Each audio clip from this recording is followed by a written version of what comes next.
Well, after a 4-game road trip, the Dallas Stars return home to the friendly confines of the American Airlines Center to take on Conor McDavid and the Edmonton Oilers. This is a big game for both teams. Edmonton looking to stay in the top 3 in the Pacific Division, while the Dallas Stars are looking to capture a wild card spot in the Western Conference. We'll talk about this game and all that it entails on today's episode of Locked On Stars. You're Locked On Stars, your daily podcast on the Dallas Stars. Part of the Locked On Podcast Network, your team every day.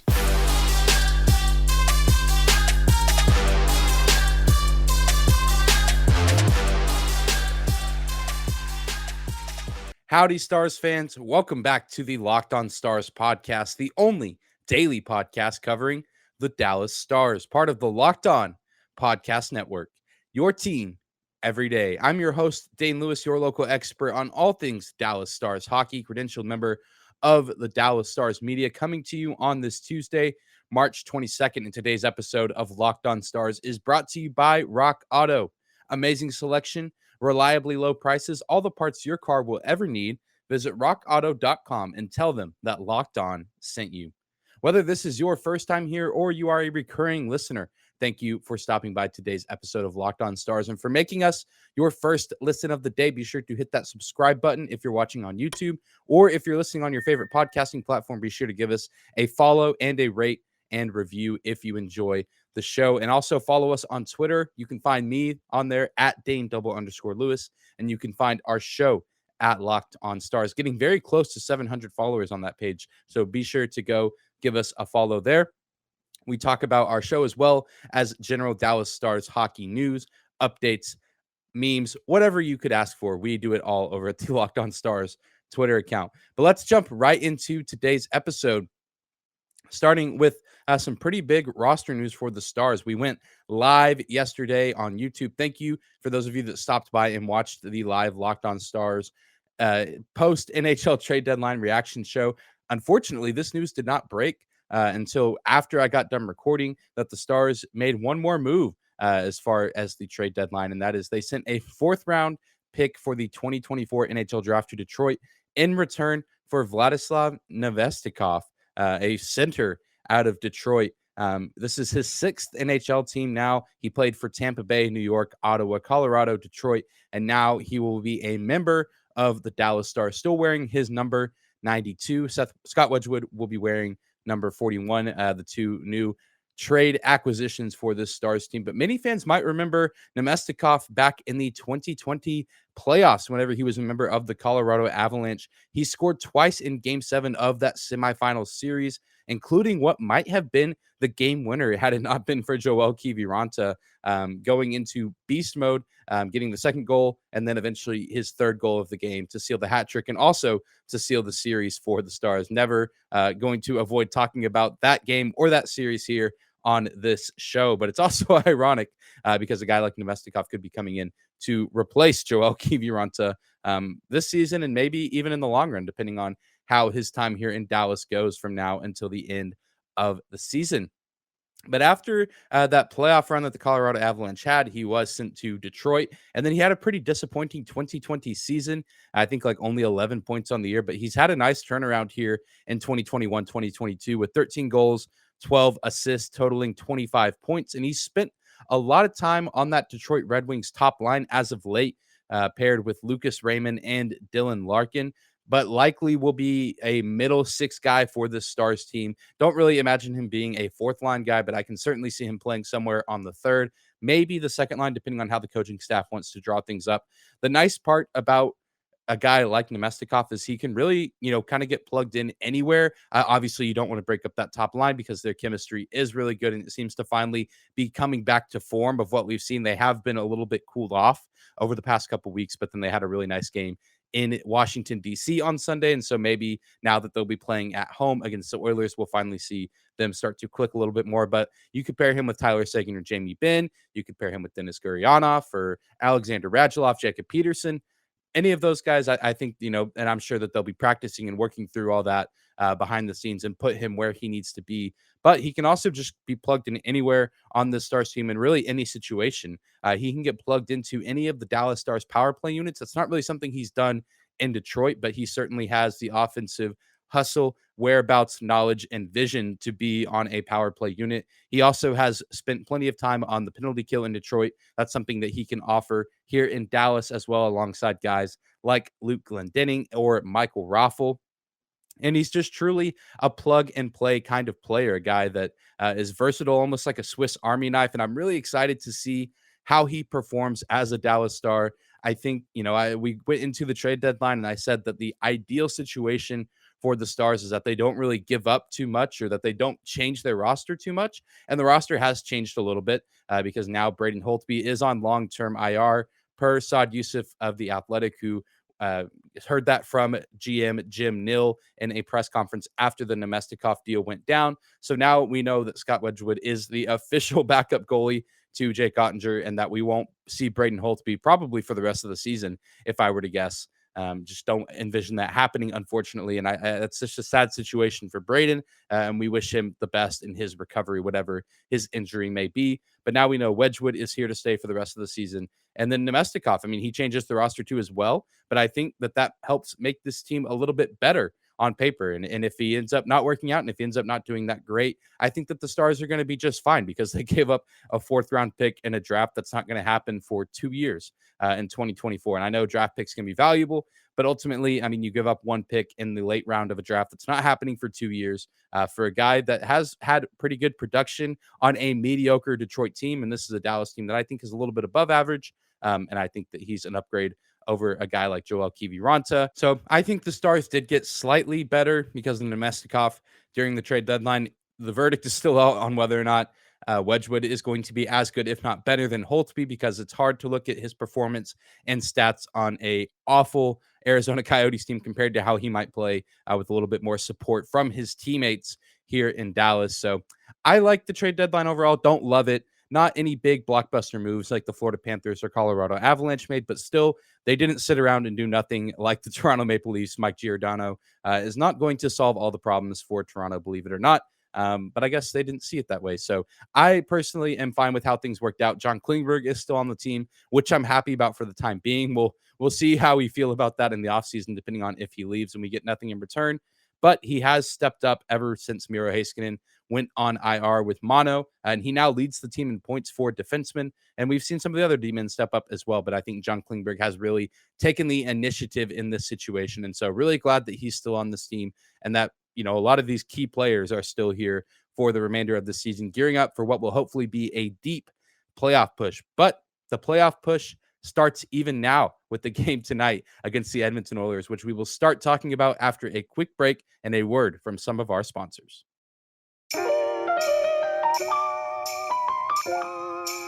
Today's episode is brought to you by BetOnline.net. It's that time of year again as college basketball's tournament is finally upon us. From all the latest odds, contests, and player props, BetOnline.net is the #1 source for all your sports betting needs and info. BetOnline remains the best spot for all your sports scores, podcasts, and news this season. And it's not just basketball. BetOnline is your continued source for all your sports wagering information needs, including live betting and your favorite Vegas casino games. Head to the website today or use your mobile device to learn more about the trends and action. BetOnline.net, where the game starts.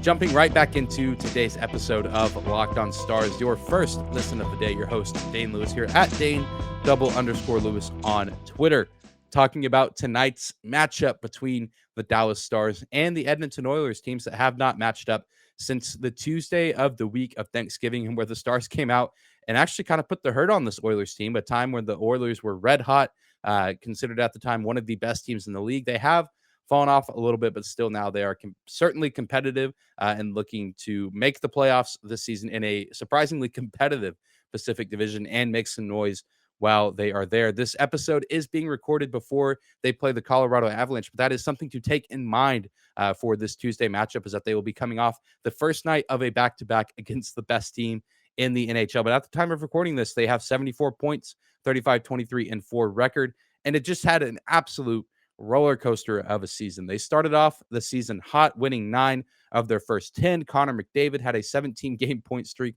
that was snapped by the Dallas Stars in their first meeting of the season. I'm sure many of you remember that. They had a stretch from December 4th to January 20th where they lost 13 of 16 games. They signed Evander Kane whenever he was let go by the San Jose Sharks, and he's actually producing somewhat well, even though he is a problematic person in a locker room. But I guess that's not really a problem for a team like Edmonton as long as they get the production. And I guess it seems to be paying off as they are now top 3 in their division at the time of recording this. So say about that whatever you will. Evander Kane could just have his own podcast dedicated to his career in the NHL, for lack of a better term. But this Edmonton team, it was winners of 5 straight going into the Monday night game against the Avs. Again, at the time of recording this, don't know how that game ended up, but I'm thinking the Avalanche are going to win that game. It's in Colorado. That's an incredibly tough place to play. First night of a back-to-back is always difficult because sometimes you get caught thinking about the second game as well. So it just seems like a favorable matchup for the Avs, but we know that sometimes teams can go into Colorado and get wins that maybe they shouldn't. And this team, like I've said, is close in the specific division playoff race. The LA Kings are currently in second with 76 points. The Oilers have 74. And then they're actually somewhat close to falling out of the top 3 to the Vegas Golden Knights, who have 72 points, also playing on Monday as well.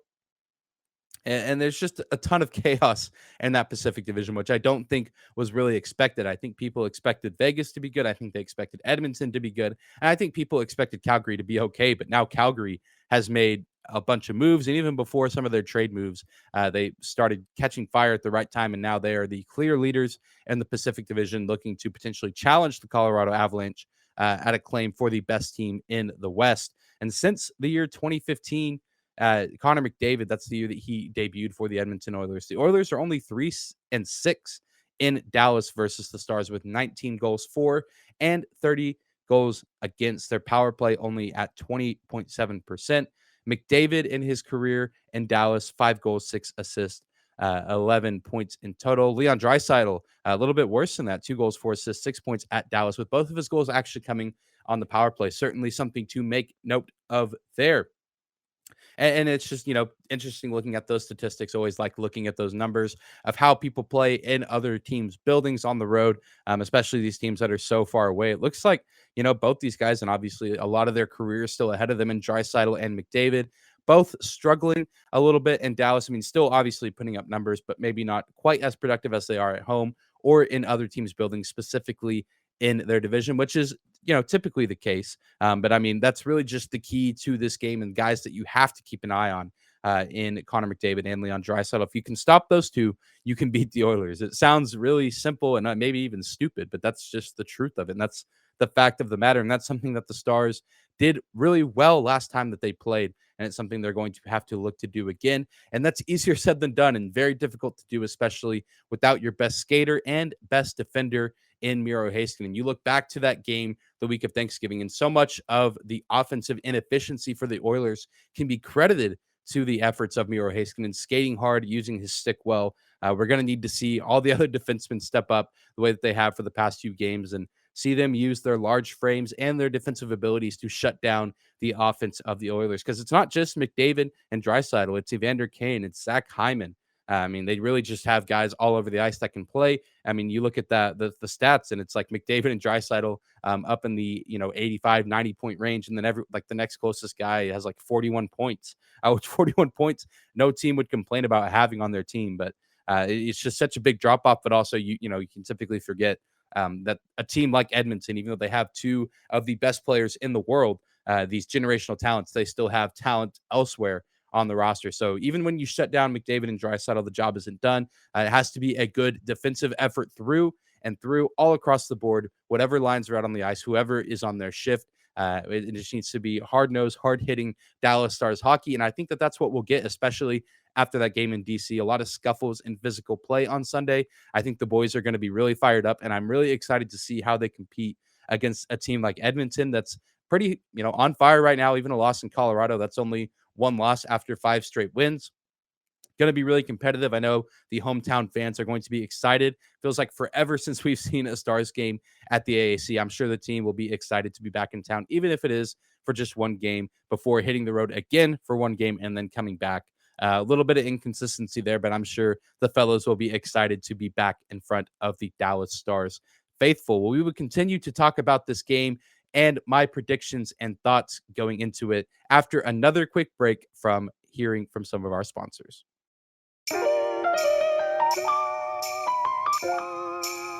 Today's episode is brought to you by RockAuto.com. With the ever-increasing numbers of makes and models, it's now impossible for your local chain auto parts store to stock all the parts you need. Why endure often pointless or seemingly intimidating questioning and wait while the person behind the counter orders the parts on their computer, choosing the only brand their warehouse happens to carry? You have computers with access to RockAuto.com at home and in your pocket. Save time and money when using Rock Auto. Rock Auto prices are reliably low for every customer, and they've been serving do-it-yourselfers like you for over 20 years. They have everything that your car or truck could ever need: brake parts, tail lamps, motor oil, or even new carpet. Go to rockauto.com right now and see all the parts available for your car or truck. Write Locked On in their How Did You Hear About Us box so they know that we sent you. Amazing selection, reliably low prices, all the parts your car could ever need at rockauto.com.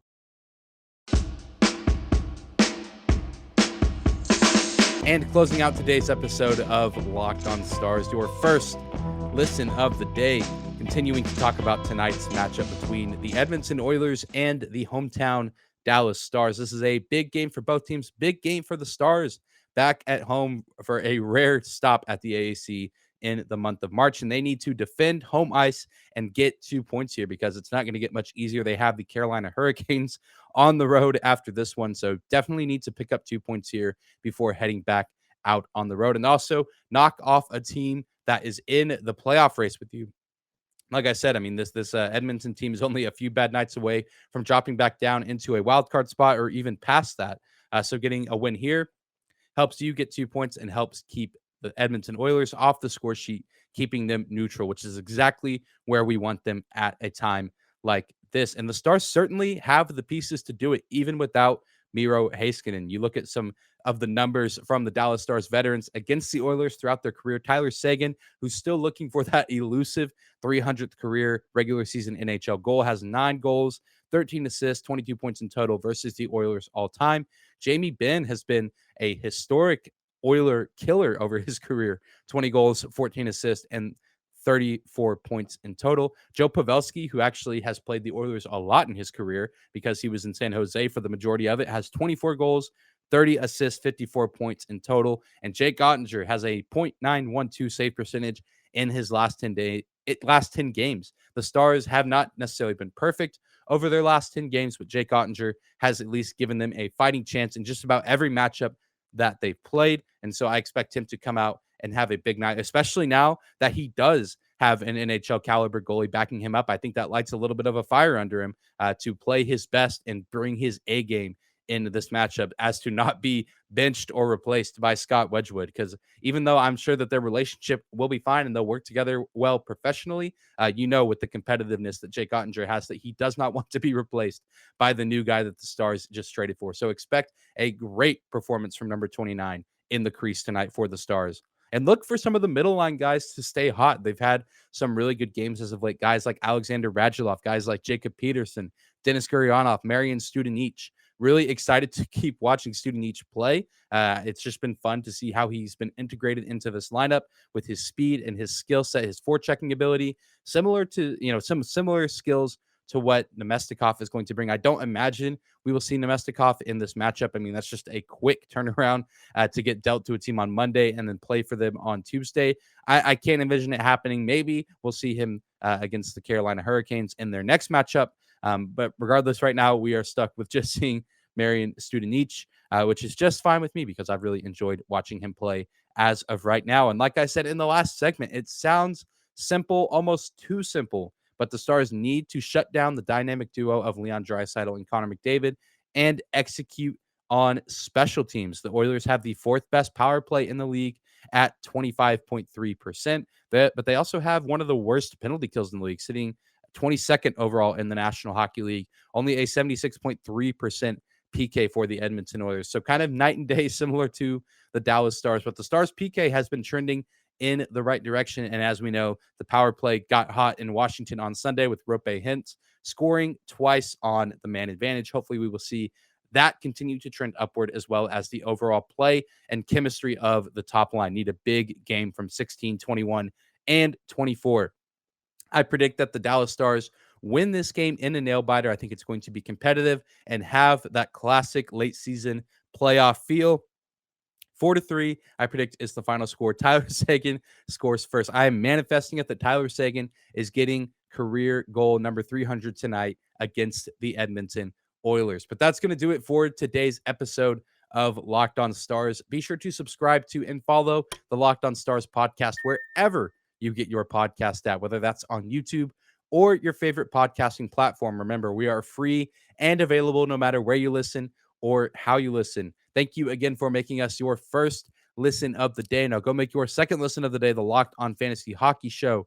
Hosts Steele Roden and Flip Livingstone help you become the expert of your fantasy league. It's free and available wherever you get your podcast. Folks, that's going to do it for today's show. I am your host, Dane Lewis. Be sure to follow me at Dane_Lewis and our show at Locked On Stars. We will be back here tomorrow to break down this game in its entirety and react to all the shenanigans that goes down on the ice at the AAC. We'll see you there, Stars fans. Have a great Tuesday.